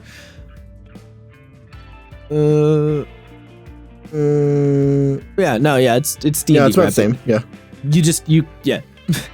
You can spend a maneuver to try and get out of it. Or no, you can spend your action to get. Grabbed creature can attempt to escape being grabbed. Oh yeah, I was right. Maneuver. Yeah, you can spend a maneuver to get out of it. There is some rules on like sizing and stuff in this game. That's a little more. There's a little more to than D&D, but other than that, it's D&D. Prone does what you would think. Restrained. You have 0 speed. You cannot stand up. You can't be force moved. You take a bane on things. You're having a bad time. Slowed. Your speed is reduced by 2. Taunted. If you are taunted, you have a double bane on ability rolls for any ability that doesn't target the creature who taunted you. And then weakened, which is you take a bane on all power rolls. Those are your conditions. I gotta ask. All right, thoughts on the bleeding condition? I feel like a lot of games try to replicate a bleeding condition of some way, shape, or form. And I don't know if I'm ever in love with any of them. And like it takes one of two forms. It's the like, it's the a dot, or it's it's a build to big damage. So you have like the Final Fantasy version of bleeding or poison, and then you have like the Dark Souls version. And I don't feel like anytime I've ever seen it done in a game or homebrewed or even suggested, I've just been like, nah, it's okay. I mean, I don't know how else you would do it, to be honest. Well, there's like minutia on like how you can get rid of it, how much damage it does. I don't know. I just don't feel like I love any of them.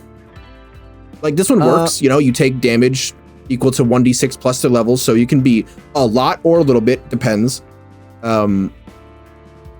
Yeah, I don't know. I just don't ever feel like, because I think it has the capability of being a really interesting status effect, but I don't think any games ever like hit the sweet spot. I'll be honest, I'm not really sure what you're looking for. I don't think really this either. Is fine. I just like, so like a good example, like Taunted. I think Taunted is a really good status affliction that like feels fun. It feels interesting because it's the persona in Rage. I just don't feel like I've ever had that like, oh yeah, that's actually pretty cool when it comes to bleeding. Yes. Yeah, I don't know. I'm fine with it just being like gradual damage. Yeah, that's fine. I don't know. I don't feel like I need any more minutia out of a bleeding condition personally. I mean, maybe if I saw an example of that I thought was cooler, but... Well, actually, you know what? I just shot myself in the foot because I think there is an interesting version of this. It's slightly more interesting, is Burn in Lancer.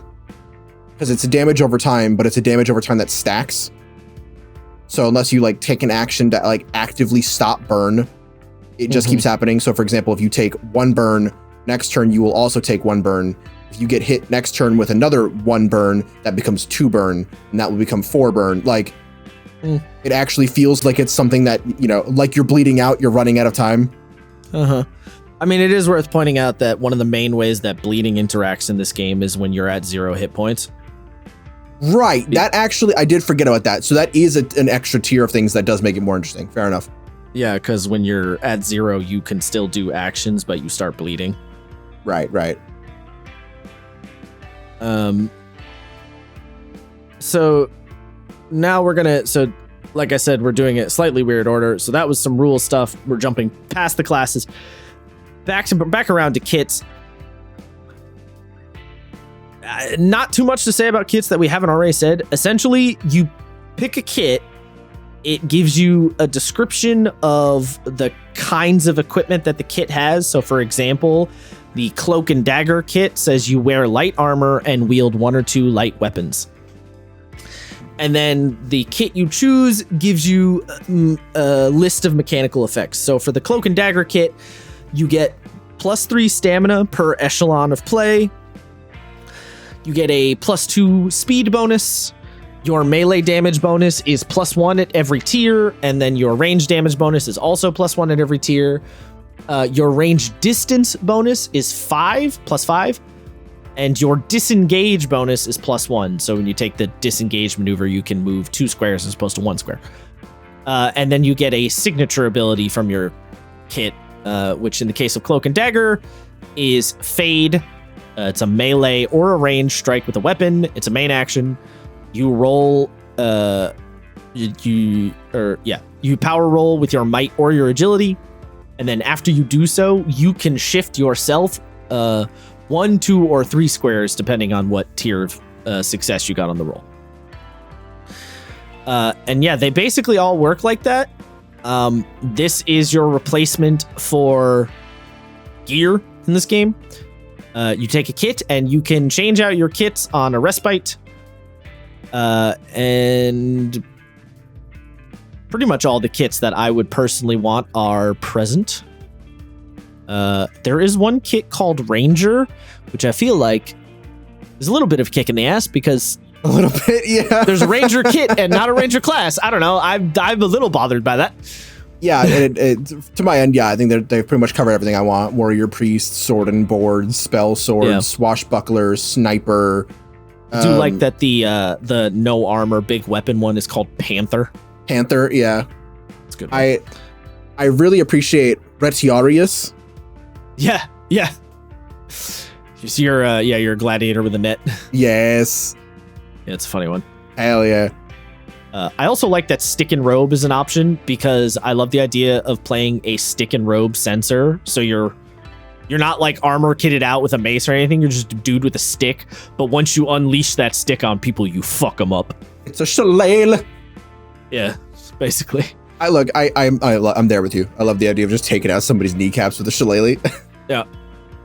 You could probably play a pretty fun like mafioso sensor. Yeah. You just like put your arm around someone's shoulder. It's like, look, you owe the local lord a favor, and if you don't pay up with the grain, you're gonna get broken knees. You want broken knees? You don't want broken knees.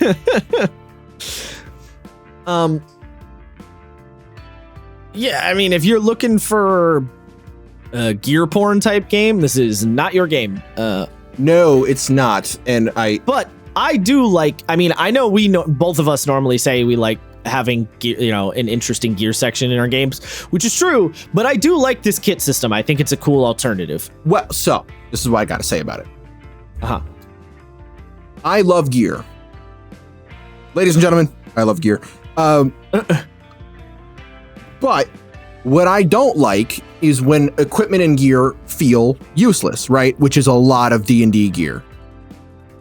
It doesn't like I make a concerted effort. You can ask Josh about this to make shit relevant, like my 10-pound sack of flour. Thank you very much. Yep. And if you understand that the gear that you were trying to make is not to the effect that you want, rather than just scrapping it, which is an option, right? If you're just like, there's no point. Then yeah, you can just scrap it. Like Never Knows Best doesn't have any gear or equipment of any kind. Neither does Monster Hearts. This is the way that you do it. You either have gear and make it effective and useful and fun. You don't have gear and don't worry about it and don't even just put it out of your mind. This is the healthy alternative. Because every kit will feel useful for the thing that you want it to do. Which effectively means that there is no bad option. They're all good options. It just depends on what you want from the character. Yeah, they all have like a cool effect and shit. They also, I think another thing that helps with the kits a lot is that each of them getting that signature ability. So it's like, not only do you have the passive bonuses, you have the signature ability to kind of reinforce how you use that kit, like how you use that weapon. Mm-hmm. They also have good evocative names. They do, yeah. I'm just kind of laughing at myself. I kind of pulled an Obama on that one. My fellow Americans, I love gear. I love gear. You did a little bit. A little bit. After kits, and then we have perks. Do I need to say anything about perks? They're feats. No, they're feats. I mean, I don't. They're feats. The name is a little misleading. But it's fine. Well, like it just feats are like I think feats are a good name for the ability in D&D because you are pulling off a feat, right? Like the whole thing with sharpshooting is a feat. It is like a thing of high skill that you're managing to pull off. True. Being an actor or like being a linguist, these are like extraordinary things. Perks are just I just think of like Call of Duty, which effectively that is what perks in Call of Duty are. It's just not the right vibe. It's not what I want. Well, I will say the thing that's kind of funny is I think the name perks makes sense in game design language. Like it is a perk that your character is acquiring. But if you're thinking about it in the natural language of what your character is doing, then yes, perk feels weird. Yeah. Yeah, I think the one little thing that's a little different with this game versus your standard 5e feats is that this game breaks them up into categories. So you have crafting perks, exploration perks, interpersonal perks, intrigue perks, lore perks, and supernatural perks. So from your like class and your career, and I think your ancestry can give you some perks depending, although I don't remember off the top of my head, it will say that you can take perks from a specific category. So picking a class at random here, I look at the shadow. That one says perk your choice. Maybe are all the class ones? The classes might all say of your choice. It might just be your careers that are of a specific category.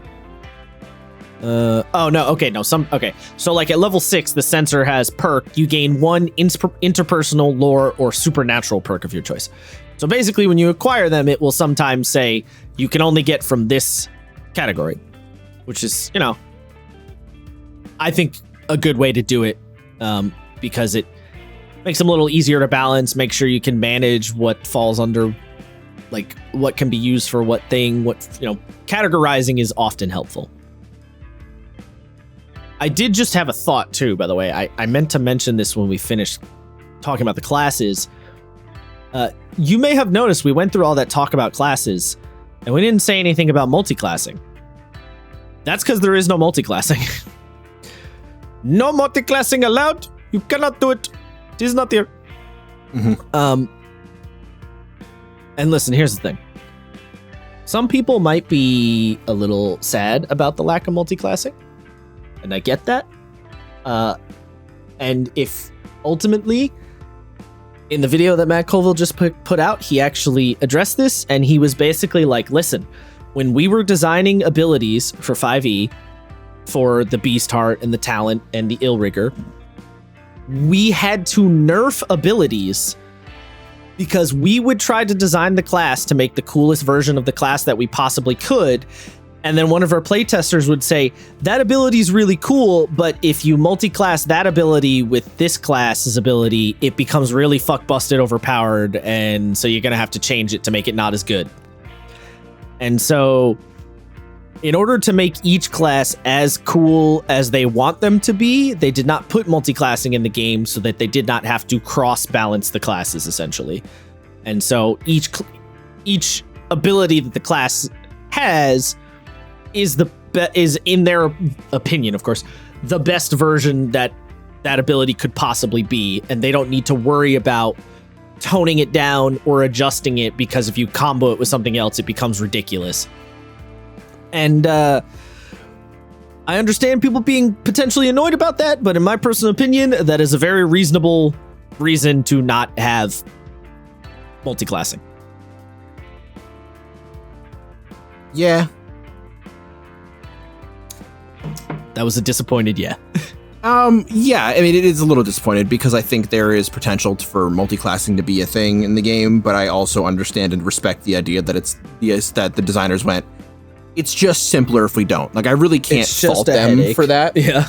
Yeah. I mean, here's I will say, I do think there's potential in this game to make kind of little mini pseudo multi-classing, either through perks or through kits. Like, I think there's space in this game to make like kind of a little pseudo multi-classing subsystem thing. I don't know if they're going to, but I do remember a while ago, Matt Colville talking about when they first started designing the kits, and he was kind of like, oh, kits could be a way that we kind of have multi-classing in our game without having full-on multi-classing. And I see what he means. So there's a potential there for them to like add on top of it in the future. And, you know, ultimately he's talking about it, which means he's aware that it's a thing people want. So at the very least, he's acknowledging it. Yes, that is good. Yeah, so that I'm sure they're thinking about it. I'd be very surprised if they weren't, you know what I mean? They better be thinking about my fucking ranger though. That would be nice. Yeah, I want to see that. I want a ranger class. It's not going to be called a ranger. It'll probably be the Beast Heart, honestly. They'll probably remake the Beast Heart, which I'm fine with, by the way. Very, very down for that. Yes, I'd like that as well. After perks, then we have complications. So complications are an optional rule that effectively you can take a downside for an additional upside is sort of an easy way to look at it. Basically, at character creation, you can choose to take a complication. You can either roll on the big table. It's a D100 table. There's 100 complications.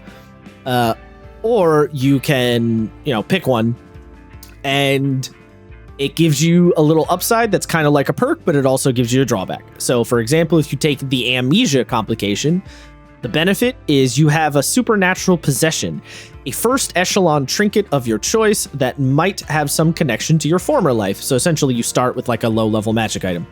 Drawback, you take a bane on any test made to recall lore, because your memory no works so good. There's some fun ones. There's like anti-hero. There's animal form, which is literally you're like a Patronus person in fucking Harry Potter where you can like turn into a little animal, but also the director can spend malice to force you to turn into an animal when you don't want to. There's ones where you're like a vampire scion. So like you were bitten by a vampire and you serve a vampire. You are not yourself fully a vampire. There's 100 of them. So there's a cursed weapon. There's a rival one. Like there's all sorts of different interesting complications. They're technically optional, but they're really fucking sick. So I find myself being like, why would I not take these? I don't know about you, but no, yeah. I mean, I'm pretty much the same one. Yeah, like these are cool. Why would I say no? Yeah. Wrongfully imprisoned. That's a funny one. And then we get after the complications. And then we get into the meat and potatoes mechanics stuff. Guess it's gonna have to be next time. I knew it. I knew we weren't finishing. I knew it. I wasn't sure how much I would babble about the classes, but the classes are the most exciting bit, so it's fair. Once again, I purposely was like, all right, I'm gonna keep my color commentary to a minimum so we can get as far as we can, and I knew it. All right, so next week we'll get into the sort of main core mechanic stuff: the tests, combat, negotiation, downtime projects, rewards. I will say the combat section actually probably be kind of quick because a lot of it you will be familiar with if you've played 5e. Yes, despite it being a very large chapter, it is familiar in a lot of ways. Yeah. It does have some cool differences, but the sort of the skeleton, the core the scaffolding is very 5e. Yes. So yeah. That's been us. Like I said, if you are so inclined to perhaps throw a little money at our good friend editor Brett, you may do so in the description. Click the coffee link. Por favor. And if you want, you can follow us on the social medias, which are also in the description, but I kind of don't care that much about those, so No, if nothing else, please keep commenting, even if you're mad at me, because I think it's the funniest shit on the planet, please. Yes. Well, nothing to be mad at about this time, so. I mean, yes, I didn't have a spicy hot take. A spicy hot take that was front loaded with the fact that I wasn't using the full information. It was just the smell test. Yeah. Oh, why have you changed some of your opinion on that? No, not at all. Because I still haven't read that part yet. Well, that part's in the other book. Exactly. So, mostly. They talk about it a little bit in the encounter section, I'm aware, they do, in this book, but I still haven't gotten to that part in the book, so opinion has not changed.